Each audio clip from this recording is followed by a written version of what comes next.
अस्सलामुअलैकुम। આજે આપણે બનાવી છે એક કાજુ જુગુનું પાક બનાવે છે। હવે પહેલી વખત જ્યારે હું આ રેસીપી બનાવી હતી ત્યારે હું ખાલી કાજુ વાપરી હતી। પછી હું 2-3 વખત પાછી બનાવી તો એમાં હું બધું નાખી હતી, કાજુ, જુગુ, આલમંડ્સ, બદામ, પિસ્તા, બધું નાખી હતી। જેટલા તમને નટ્સ મળે એટલા હું બધા નાખી હતી એની અંદર। પણ તો આજે મારી પાસે ખાલી હું ગઈ ફ્રીજમાં લેવા માટે અને મારો ધની બધું ખાઈ લીધું તો મને થયું કે હવે હું બધા નટ્સ ભેગા કરી તો આજે આપણે બધા નટ્સનું એક પાક બનાવીએ છીએ। ઈદ આવે છે તો એકદમ સરસ પાક થાય છે આ। તો ચાલે આપણે શરૂ કરીએ। અહીંયા આપણા પાસે છે 3 સ્ટીક બટર એટલે 1.5 કપ માખણ। હવે આ માખણ છે અનસોલ્ટેડ, જેમાં નિમક નથી। જ્યારે આપણે મીઠાઈ બનાવે તો મીઠાઈમાં દર વખત યાદ રાખવાનું કે નિમક વગરનું માખણ વાપરવાનું। અહીંયા છે મારી પાસે 3 કપ સોજી। અહીંયા છે મારી પાસે 1 કપ મિલ્ક પાવડર। આ છે નોન ફેટ, પણ તમે ફેટવાળું પણ વાપરી શકો છો। અહીંયા છે મારી પાસે 1 કપ નારિયેળનો ભૂકો। પછી અહીંયા છે મારી પાસે 2 થી 3 કપ જાતના નટ્સ, જેને હું ફૂડ પ્રોસેસરમાં ફાઇન રીતે બ્લેન્ડ કરી નાખી છું, પણ તમને દેખાશે કે હજી અધકચર છે। એમાં આપણે નાખશું 1 ડબ્બો મીઠું દૂધ, જે છે 14 આઉન્સ મીઠું દૂધ છે આ। અને મીઠું દૂધ આપણે નાખી લઈશું, પછી આપણે જોઈશું કે જો બહુ ઘાટું હશે તો આપણે થોડુંક એમાં દૂધ નાખશું, પણ હમણાં સુધી જરૂર નથી પડી મને કોઈ વખત।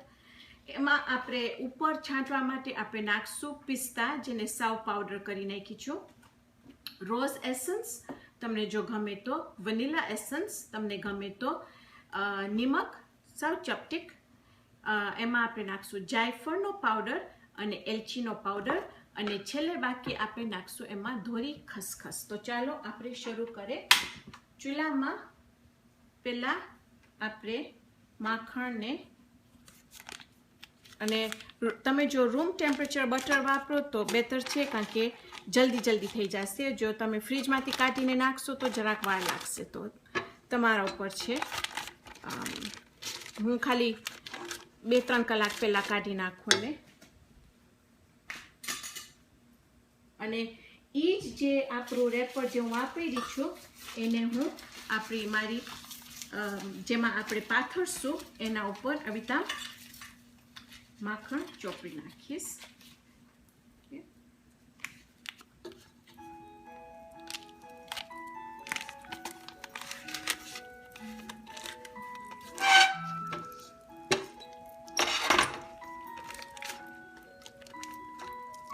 ઇન્શાલ્લાહ પછી હું એક વિડીયો કરીશ ખાલી સોજીનો જે આપણે હલવો કરીએ છીએ, જેમાં વધારે કાંઈક ઓલું છે નહીં, પણ મતલબ કે જે બધાય હવે શીખે છે જે ખાવાનું, તો હું સાવ સિમ્પલ સોજીનો હલવો પણ બતાવીશ એક વખત ઇન્શાલ્લાહ।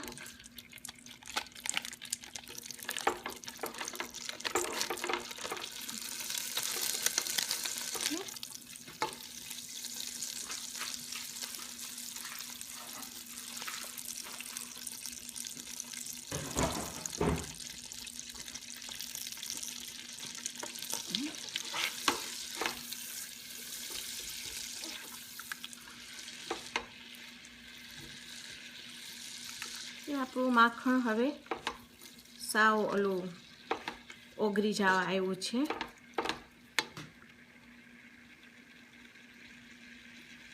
એની અંદર હવે હું નાખી દઈશ આપણી સોજીને આપણે જરાક પકાવશું તો શું એનું જે ઓલું કાચું જે સ્વાદ હોય એ નીકળી જાય અને એકદમ સરસ સુગંધ આવવા માંડશે સોજીમાંથી। એટલે પછી આપણને ખબર પડશે કે આપણી સોજી ફાઇન રીતે આમ પાકી ગઈ છે। પછી આપણે બીજી વસ્તુ એની સાથે એની અંદર નાખવા માંડશું। આ એક ડીશ છે જે એકદમ સરસ થાય છે, અને એવી વસ્તુ છે કે 1-2 દિવસ પહેલાં પણ તમે કરીને ફ્રીજમાં નાખી શકો છો। આ તમે આપણે તો પાક આજે બનાવે છે, પણ જો તમને ખપતો હોય તો તમે એનું પણ લાડવા જેમ તમે એને વારી શકો છો. પછી એને નારિયેળના પાવડરમાં આમ એને ડીપ કરીને તમે એવી તામ પણ એને સર્વ કરી શકો છો.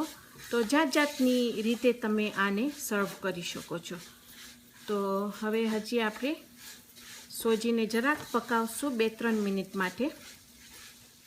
તો લગભગ 5 મિનિટ થયું કે આ ફાઇન રીતે આપણું સોજી ફાઇન તે આમ એટલી ફાઇન સુગંધ આવવાની કેરી છે. તો હવે આપણે એની અંદર નાખી દઈશું આપણું નારિયેળ ને પાવડર મિલ્ક.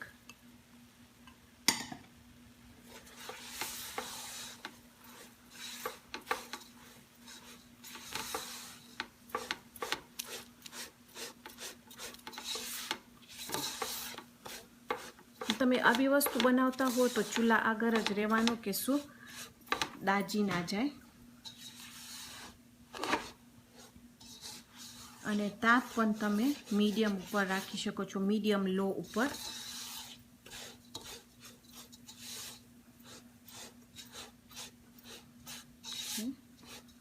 પછી આપણે નાખી દઈશું આપણા બધા નટ્સ એની અંદર.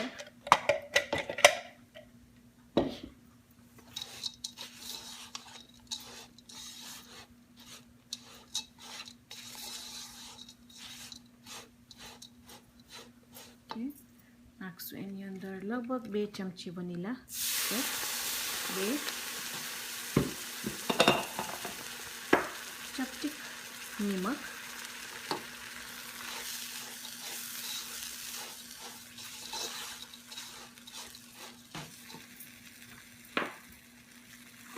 એલચી,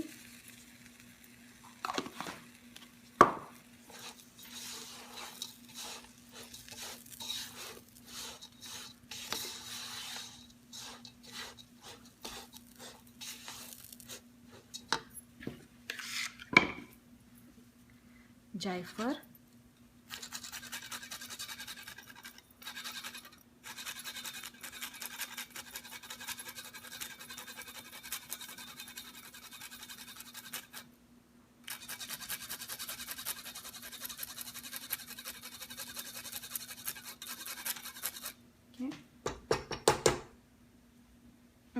ફાઇન સુગંધ છે જાયફળની.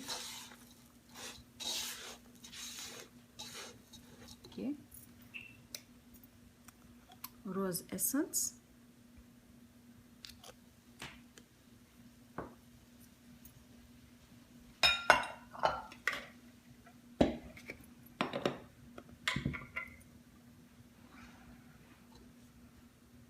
પછી આપણે નાખી દઈશું આપણું મીઠું દૂધ એની અંદર. પછી આપણે નાખી દઈશું આપણું મીઠું દૂધ એની અંદર.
એકદમ સરસ સુગંધ આવે છે.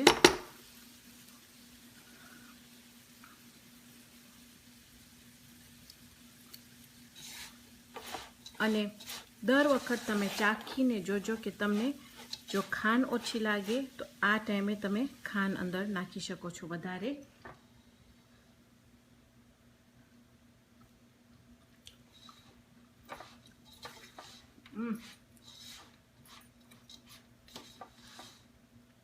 હું એની અંદર ખાંડ નહીં નાખું કારણ કે મને ખાંડ બરાબર લાગે છે, અમે બહુ મીઠું નથી ખાતા. ઓકે, તો ચાલો હવે ઓફ કરી ને એની અંદર થોડુંક ખસખસ નાખીશ.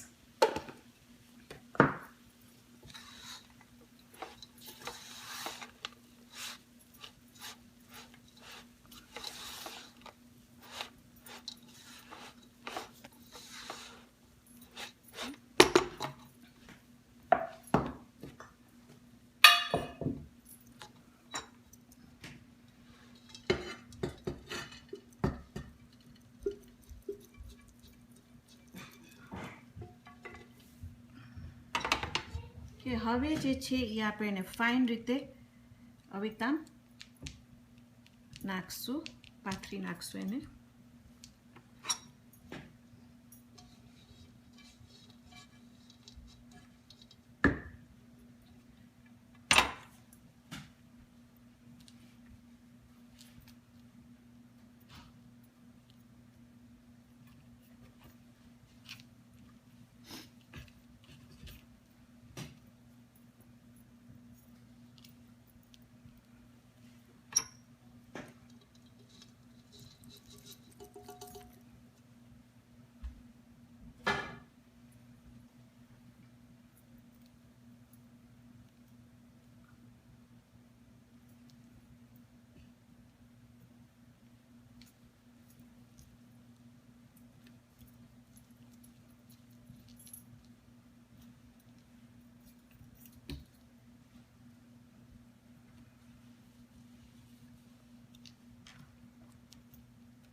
તો આપણો પાક અહીંયા તૈયાર છે.